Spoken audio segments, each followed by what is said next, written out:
নজর রাখবো পরবর্তী সংবাদে। দুদিন আগে বিতর্কিত ওয়াকফ সংশোধনী বিল পেশ করা হয়েছে এবং তা পাশও হয়েছে এবং সেই ওয়াকফ সংশোধনী বিলকে এবার সমর্থন করেছেন জেডিইউ প্রধান নীতিশ কুমার। আর তারপরই বিপাকে পড়েছেন তিনি। মোদী সরকারের মুসলিম বিরোধী এই পদক্ষেপকে সমর্থন করার জেরে ক্ষুব্ধ জেডিইউ মুসলিম নেতারা গত দুদিনেই জেডিইউ থেকে ইস্তফা দিলেন 5 নেতা। এই নিয়ে বিস্তারিত চলে যাব। আমাদের সঙ্গে যুক্ত হয়ে গেছে রাজনৈতিক বিশ্লেষক অশোক দাস। অশোক বাবু, শুরুতেই নিউজ ভ্যানগার্ডের লাইভে আপনাকে স্বাগত। নমস্কার সকলকে, আপনাদের নমস্কার।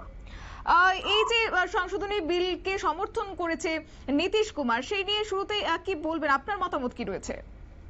দেখুন, নীতিশ কুমারজি যে ওয়াকফ সংশোধনী বিলকে সমর্থন করেছেন, এটা পুরো এনডিএ যে সরকার চালাচ্ছে কেন্দ্রে, সেই এনডিএ সিদ্ধান্ত অনুযায়ী এনডিএ শরিক দল হিসাবে, একটা গুরুত্বপূর্ণ শরিক দল হিসাবে তিনি এটা সমর্থন করেছেন। তো আপনি যে বলছেন বিপাকে পড়েছেন, মনে হয় না কোনো বিপাকে পড়েছেন, কারণ এই বিল সংশোধনের ফলে মুসলিম সমাজের যারা পিছিয়ে পড়া, যেমন আমাদের হিন্দু ধর্মের ভেতরে যেমন ক্লাসিফিকেশন আছে, অগ্রজ আছে, পিছড়া আছে, এরকম ওই সমাজেও আছে। সেই সমাজের যারা পিছিয়ে পড়া মানুষ আছেন তাদের কিন্তু মুসলিম সম্প্রদায়ের মধ্যে থেকে তাদের বহু উপকার হবে এই সংশোধনের ফলে। একেবারে। সেক্ষেত্রে আমি আরো একটি বিষয় জানবো আপনার কাছ থেকে। সামনে যেহেতু রয়েছে বিহারের নির্বাচন এবং তারই আগে সেক্ষেত্রে দেখা যাচ্ছে যে ইস্তফা দিতে শুরু করেছে জেডিইউ থেকে 5 নেতা, ইতিমধ্যে ইস্তফা দিয়ে দিয়েছেন। তাহলে এই যে ওয়াকফ বিলের প্রভাব, সেটা কি নির্বাচনে আদৌ পড়বে, কি মনে হচ্ছে? না, এটা দেখুন, এটা তো নির্বাচনের ইস্যু করার জন্য এই কংগ্রেস, কমিউনিস্ট আর এই লালু যাদবের দল, মুলায়ম যাদবের দল এরা চেষ্টা করছে, কিন্তু নির্বাচনী ইস্যু হওয়া উচিত নয়, হিন্দু মুসলমান ইস্যু হওয়া উচিত নয়। কিন্তু এই কংগ্রেস এবং তার দোসর কমিউনিস্টরা, আর এখন এই কংগ্রেসেরই বিটিম লালু যাদব আর মুলায়ম যাদবের দল, তারা তো বিটিম হিসেবে কাজ করতে, সমাজতন্ত্রের ধারেও যায় না, পরিবারতন্ত্র চালাচ্ছে। তো এরা চিরকাল স্বাধীনতার আগে থেকে স্বাধীনতার পর পর্যন্ত এই কংগ্রেসের, নেহেরু কংগ্রেসের কাজ হচ্ছে এই হিন্দু মুসলমানের মধ্যে বিভেদ সৃষ্টি করো, এই হিন্দুদের ভোট নিয়ে, মুসলমানদের ভোট নিয়ে হিন্দুদের সর্বনাশ করে। এই কালচারের জন্য করছে। এই যে ওয়াকফ বিল, এই ওয়াকফ বিলের সংশোধনের ফলে কি হচ্ছে, যে আমি বিহারের কথাই বলছি, বিহারের যে 73%, 73% পশ্চিমবঙ্গ মুসলমান, যাদের বলা হয় মানে পিছিয়ে পড়া অনগ্রসর মুসলমান, তারা 73%। কিন্তু এতদিন যে ওয়াকফ যে বোর্ড ছিল, সেই ওয়াকফ বোর্ডে তাদের 1% কোনো অধিকার ছিল না।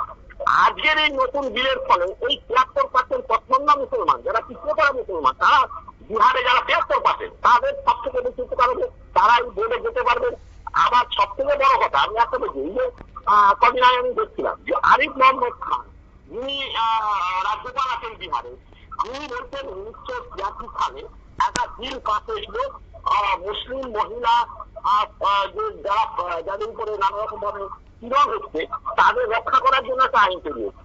তারা বলেছিলেন যে এই যে মুসলিম মহিলা, এই মুসলিম মহিলারা যারা তালাক শুদা মহিলা, যাদের কেউ নেই, দেখবার কিছু নেই, এই ওয়াকফের সম্পত্তি থেকে তাদের মাতোয়ারা হিসাবে কিছু দেওয়া হোক, এইটা পার্লামেন্টে তুলেছিলেন। আবার ঠিক তেমনি ভাবে তার 2 বছর পরে, 1986, 2 বছর পরে তিনি আবার সেটা তুলেছিলেন এবং রিপোর্টে বেরিয়েছে যে কোন ওয়াকফ বোর্ড এই মহিলাদের, তালাক শুদা মহিলাদের জন্য 1 টাকাও খরচ করবে। তাহলে এই যে সম্পত্তি, ভারতবর্ষের যে 3য় স্থানে আছে, রেল এবং মিলিটারি যে সম্পত্তি আছে, তারপরে এদের সম্পত্তি আছে। এই সম্পত্তি, এই যে এটা কাদের হাতে আছে, ওই সম্পত্তি মুসলিম 10% অভিজাত সম্প্রদায়ের মুসলিমদের হাতে আছে।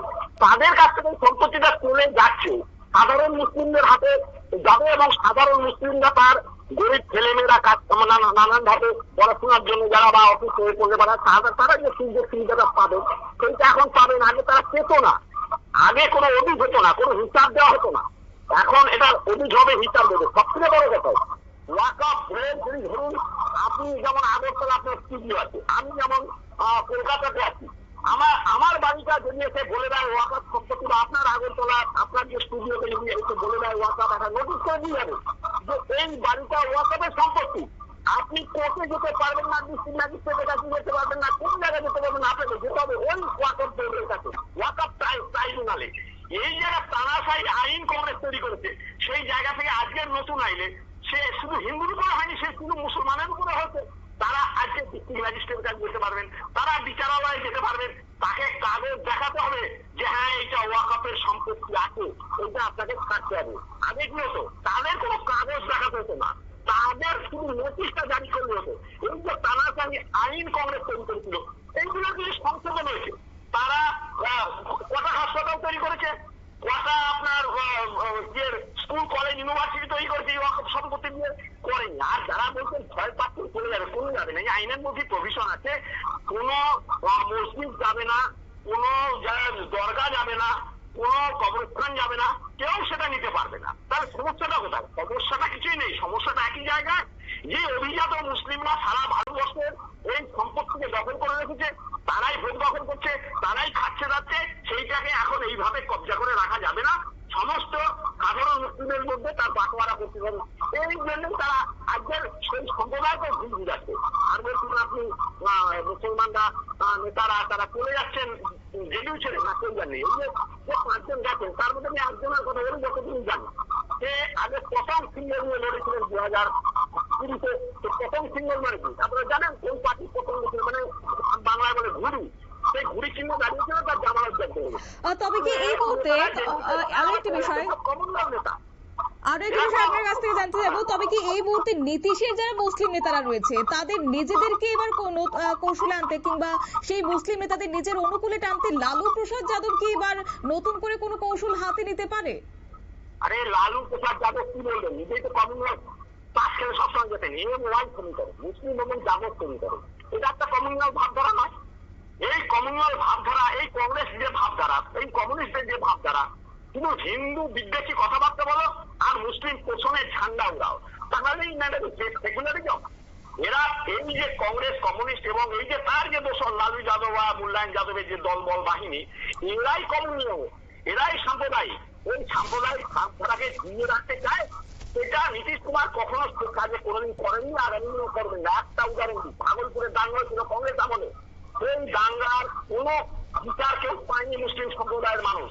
নীতিশ কুমার ক্ষমতায় আসার পরে, তখনও সেই ইন্ডিয়া সরকার ছিল, বিজেপি ছিল, নীতিশ কুমার ছিল, তারা সেই সমস্ত অপরাধীদের বিচার করে সাজা দিয়েছেন এবং মুসলিম সম্প্রদায়ের যাদের বাড়ি ঘর নির্মাণের কোনো জ্বালিয়ে দিয়েছিল তাদের নানা মানে যতটা সম্ভব তাদের সাহায্য করার নীতিশ কুমারের সরকার চেষ্টা করেছেন। কবরস্থান ঘেরাবন্দি নীতিশ কুমার করেছেন যাতে কেউ দখল করে না দিতে পারে। এখন সেই ওয়াকফ বন্দি আছে যে ওই বাংলা চৌরা, মানে আমাদের চৌপতি বলি বা চৌরাস্তা বলি, বাংলা চৌরা বলছে আমাদের ওয়াকফের সম্পত্তি বলে। আজকে যেমন করছে এখানে সিদ্দিকুল্লাহ চৌধুরী মন্ত্রী, সে বলে ইডেন গার্ডেন, ইডেন গার্ডেন আমাদের, যেখানে রাইটার্স বিল্ডিং আছে ওটা আমাদের। এইসব কথাবার্তা যেসব বলে যাচ্ছে এই কালা কানুনের জন্য, কালা কানুন চলে যাচ্ছে, এইসব কথা বলতে পারবে না এইসব তথাকথিত সব মুসলমানদের দরদ তারা। এই জন্য তারা একটা হিন্দু মুসলমানের বিভেদ সৃষ্টি করে একটা সাম্প্রদায়িক উস্কান দেওয়ার চেষ্টা করছে।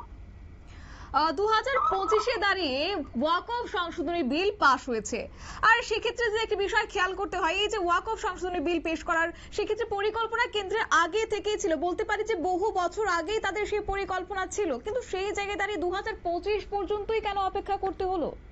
এটার জন্য সময়ের জন্য অপেক্ষা করতেই হয়। রাজনীতিতে রাজনীতি সবকিছু সময়ে হয়, কারণ তাদের হাতে সংখ্যাগরিষ্ঠ সংখ্যা চাই লোকসভা এবং রাজ্যসভায়। সেটা সবসময় ছিল না, বিজেপির হাতে বা ইন্ডিয়ার হাতে এই লোকসভায় থাকলেও রাজ্যসভায় ছিল না। এখন সেই রাজ্যসভায় থাকলে সেই জন্য তারা এই বিলটা পাস করার জন্য এই সময়টা বেছে নিয়েছেন। এটার মধ্যে কোনো দুরভিসন্ধি নাই, কাউকে ঠকাবার কথা নাই।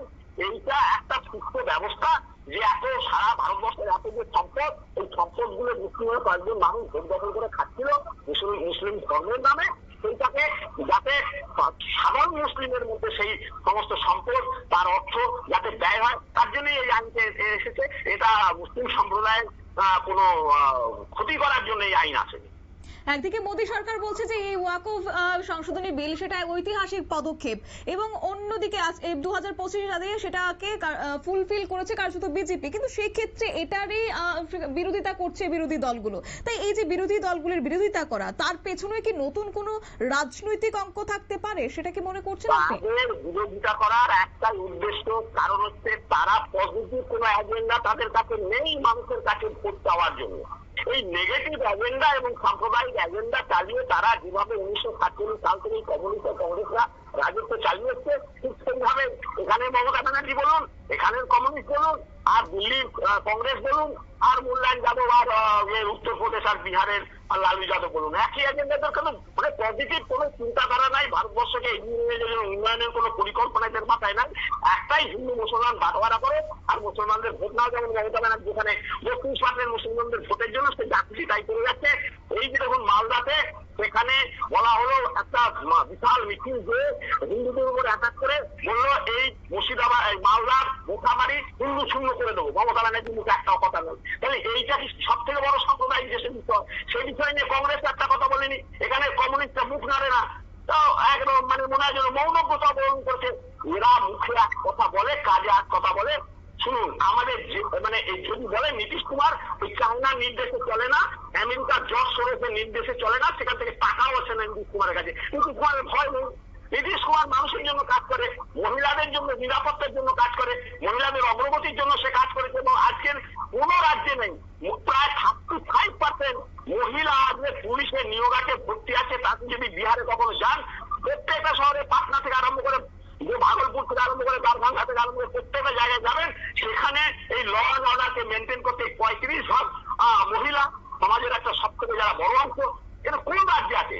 আর মমতা ব্যানার্জির এখানে তো আরজি করে একটা মহিলা ডাক্তার, তাকে কিভাবে নৃশংসভাবে হত্যা করে, যেমন তাকে টাকা দেওয়ার জন্য সরকারি প্রশাসন কিভাবে কাজ করেছে, আপনারা সারা পৃথিবীর মানুষ সেটা জানে।